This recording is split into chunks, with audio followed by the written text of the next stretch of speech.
Good morning students, आप सबका guidance and counselling की क्लास में बहुत बहुत अभिनंदन है। आज का बड़ा ही इम्पोर्टेंट टॉपिक है जिसका नाम है वर्ल्ड काइंडनेस डे, यानी कि विश्व दयालुता दिवस। हमारी ज़िंदगी में काइंडनेस का इतना इम्पोर्टेंस क्यों दिया जाता है, क्या इसका स्थान है हमारी ज़िंदगी में, आज हम जानेंगे। ठीक है, तो करते हैं शुरू। तो बच्चों, विश्व हर साल 13 नवंबर को वर्ल्ड काइंडनेस डे मनाता आ रहा है। इस दिन की शुरुआत 1997 में की गई और इस दिन को मनाने का एक ही उद्देश्य रहा है कि लोगों में आपस में स्नेह, प्रेम, दया, करुणा, उदारता, दयालुता जागृत की जाए ताकि बेहतर दुनिया बन सके। ठीक है, तो काइंडनेस यानी कि दयालुता का मतलब है कि हम उम्मीद के बिना, यानी कि विदाउट एनी एक्सपेक्टेशन, उन लोगों की मदद करें जो कि बहुत ही ज़रूरतमंद हो। जो कि बहुत ज़रूरतमंद हो उनकी मदद की जाए तो उसका खुशी का कीमत ही नहीं है ना। वो भी बहुत खुश होगा, वो तो उसके लिए तो ये अनएक्सपेक्टेड होगा कि मेरी कोई मदद कर रहा है, और हमारा भी खुशी का ठिकाना नहीं रहता है। बहुत ही जहनी सुकून मिलता है इससे, है ना। कभी करके देखना। तो बच्चों, एक अध्ययन से पता चला है कि काइंडनेस यानी कि दयालुता अपने स्वभाव में लाने से, यानी कि कार्य करने पर लोगों की जो खुशी का स्तर है वो 42% जो है वो बढ़ जाता है। और दयालु होने पर खुशी पर गहरा सकारात्मक यानी कि पॉजिटिव प्रभाव सीधा सीधा हमारे मेंटल हेल्थ पे पड़ता है और हम बहुत ही जहनी सुकून महसूस करते हैं। मतलब अगर हम मेंटली हेल्दी होंगे, मेंटली सुकून महसूस करेंगे तो हमें तो कोई परेशानी ही नहीं है फिर, है ना। ठीक से नींद भी आएगी। सही कह रही हूँ। फिर दयालुता की कोई भाषा नहीं होती। इसे बहरे भी सुन सकते हैं, अंधे महसूस कर सकते हैं। उसके बाद दयालुता के कोई धर्म नहीं होता। कोई भी धर्म का व्यक्ति किसी भी धर्म के व्यक्ति के साथ दयालुता प्रकट कर सकता है, उसकी मदद कर सकता है। जैसे हमने पिछले दिनों में कोरोना के टाइम में देखा कि कैसे कैसे लोगों ने, हर धर्म के लोगों ने कैसे कैसे लोगों की मदद की है ना। किसी ने खाना दे के मदद की, किसी ने पैसों की मदद की, किसी ने मेडिकल ग्राउंड में मदद की, है ना। तो इस तरह जो है अपनी व्यस्त भरी जो ज़िंदगी है उनमें से कुछ पल इन मीठे एहसासों के लिए निकालने चाहिए, ताकि जो इंसानियत का जो दिया बुझ रहा है ना, हल्का हो रहा है, हम सब ने मिलकर आपस में जुड़कर इसे जलाए रखना है ना। तो बच्चों, जहाँ दया, सहानुभूति, प्रेम का वास हो वहाँ ईश्वर का वास होता है। कहते हैं ना, नेकी कर दरिया में डाल। कौन सी दरिया में डालना है? हमने ऊपर वाले की दरिया में डालना है।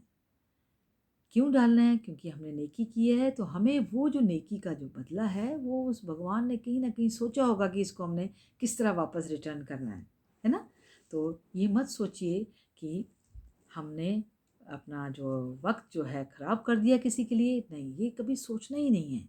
हमने अपने स्वभाव में ऐसे आदत डालनी है। अपने बच्चों को हमें बताना है, बड़ों ने अपने बच्चों को, टीचर्स ने अपने स्कूल में मॉरल लेसन के रूप में काइंडनेस पे कई कई हम चैप्टर्स जो हैं, पेजेस बता सकते हैं, पढ़ा सकते हैं उनको, है ना। ये बहुत इम्पॉर्टेंट है आजकल के बच्चों को, ये काइंडनेस के ऊपर, कर्टसी के ऊपर टॉपिक समझाना और एग्जाम्पल्स देख के समझाना। ठीक है, तो कहते हैं ना, दया मनुष्य को ईश्वर से वरदान में मिले महत्वपूर्ण गुणों में से एक है। बहुत इम्पॉर्टेंट है ये।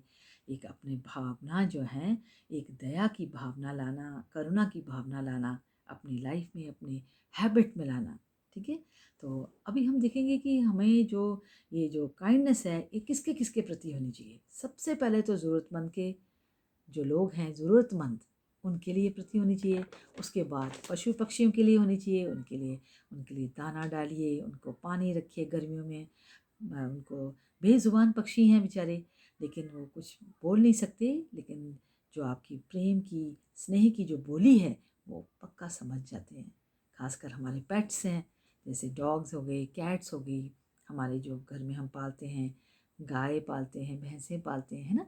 तो ये जो जानवर हैं ये बेशक बेज़ुबान हैं, लेकिन इनके साथ हम काइंड रहते हैं। बिना मतलब नहीं मारना चाहिए इन जानवरों को, है ना। साथ ही साथ जो चींटियाँ, मछलियाँ, इनको हमें आटा डालना चाहिए। कितना अच्छा लगता है जब भी हम किसी पिकनिक में जाते हैं तो हम देखते हैं कोई दरिया के किनारे जब हम बैठते हैं तो वहाँ पे हम छोटी छोटी चीज़ें डालना शुरू कर देते हैं, है ना। तो चीज़ें वो भी खुश हो जाती हैं, खाना खाने आती हैं, हम हमें भी बहुत खुशी मिलती है अंदर से। फिर उसके बाद अपने बड़े बुजुर्गों के प्रति उदारता, नम्रता, मिठास, करुणा, उनके प्रति तो बहुत इम्पोर्टेंट है ये करना, है ना। क्योंकि हमारे हमारे जो बड़े बुजुर्ग हैं हमारी जड़ें हैं, हमारी जड़ें हैं तो हमारे पेरेंट्स हैं, हमारे तने हैं, आगे हम पत्ते हैं, हम हैं, ठीक है। तो ये चीज़ें आप बच्चों ने ज़रूर समझनी चाहिए, खास करके विद्यार्थियों ने। उन्होंने तो बहुत कुछ सीखना है जीवन में। तो ये जो चीज़ें, छोटी छोटी चीज़ें जो है, अपने बड़े बुजुर्गों के आदर सम्मान करना, मदद करना और करुणा की भावना रखना, इससे क्या होगा, हमें दुआएं मिलेंगी, हमें आशीर्वाद मिलेगा। और ये ऐसी चीज़ें हैं जो हमारे आड़े वक्त पर, हमारे मुश्किल वक्त पर ज़िंदगी में कहाँ काम आ जाएंगी पता नहीं, ढाल बनकर काम आती हैं। क्योंकि ज़िंदगी इतनी सरल नहीं है, ज़िंदगी बड़ी उलझी हुई है। तो उसके बाद हमें काइंडनेस दिखानी है अपने नेचर के प्रति, जो है जिसने हमें पानी, हवा, इतनी इम्पोर्टेंट चीज़ें दी हैं, जो हमारा यही जीवन है, ठीक है। तो लास्ट में मैं ये कहना चाहूँगी कि जहाँ दया और करुणा हो जैसे गुण हो, वहाँ पे कोई अन्य दुर्गुण रह नहीं सकता। आत्मिक, शारीरिक और मानसिक सुकून मिलता है इन चीज़ों से। और सबसे बड़ी बात, ये बाजार में कहीं नहीं मिलता। आइए एक दूसरे के प्रति हम स्नेह, दया, प्रेम, करुणा की भावना लाएं और एक साथ, एक दूसरे के साथ जुड़े रहें। Thank you.